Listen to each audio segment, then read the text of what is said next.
இன்னைக்கு ஒரு நாள் சென்னை மெட்ரோ ட்ரெயின்ல போறதுக்காக நான் கவர்மெண்ட் ஸ்டேட் மெட்ரோ ரயில்வே ஸ்டேஷனுக்கு வந்துட்டேன். இங்க இருந்து சென்ட்ரல் போறேன். டிக்கெட் பார்த்தா 10 ரூபாங்க ஒருத்தருக்கு. நான் டிக்கெட் வச்ச உடனே இங்க லாக் ஓபன் ஆயிடுச்சு. டிக்கெட் வச்சா தாங்க ஓபன் ஆகும், இல்லைன்னா ஓபன் ஆகாது. மெட்ரோ ஸ்டேஷன் பார்த்தா செம்மையா இருந்துச்சு. வரவங்களுக்கு எல்லாருக்கும் சிங்கிள் டிக்கெட் தாங்க, டபுள் டிக்கெட் எல்லாம் கிடையாது. நாம மெட்ரோக்காக வெயிட் பண்ணிட்டு இருந்தோம். நம்ம சென்ட்ரல் ஸ்டேஷன் போறதுக்காக மெட்ரோ ட்ரெயின் வந்துருச்சு. இந்த ட்ரெயின்ல நாம ஏறிட்டோம். இப்போ நம்ம மெட்ரோல போறோம்.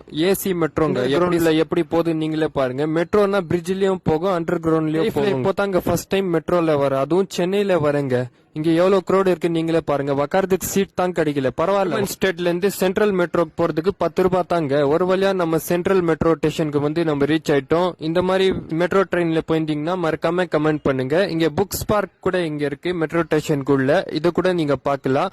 இந்த மாதிரி வீடியோஸ் கண்டினியூ வரணும்னா நம்ம ஸ்மார்ட் ஷாவுல் பிளாக்ஸ் சப்ஸ்கிரைப் பண்ணி ஃபாலோ பண்ணிக்கோங்க.